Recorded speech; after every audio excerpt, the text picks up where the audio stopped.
The reason so many of us enjoy PCB design is the creativity we're afforded when there are multiple ways to connect pins. But for some critical signals, there is a specific pin order that the signal needs to be routed. With OrCAD, you can easily specify the path for your critical nets to satisfy your electrical requirements. Here, the power converter circuit outputs the exact voltage required for a module in the design, and therefore we need to carefully schedule its path. Go to the Edit menu and select Net Schedule. Select the net on the board and you will see all the rat's nests from the same net pins stick to your mouse pointer. Now click on the pins one by one to schedule the path.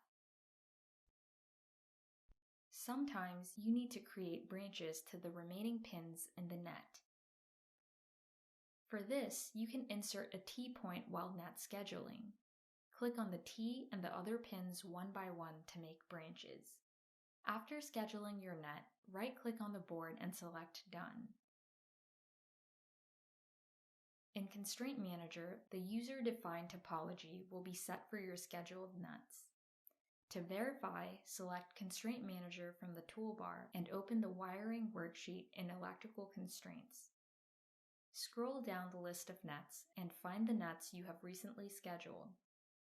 By selecting Yes in the Verify Schedule column, you can set a given topology as completed, and any changes made to the routed nets will result in a DRC error to notify you of the violations. You can also choose from predefined topologies for your design nets. Click on Schedule for any one of the nets to see a list of topologies, such as star, daisy chain, minimum spacing tree, and more. Choose the one that best fits your design requirements. Similarly, you can easily define topology for other nets in your design. Remember, scheduling will be verified only if you turn on the Verify Schedule check in your electrical constraints. With OrCAD, you can easily schedule your nets by either defining your own topology or by selecting from predefined common topologies.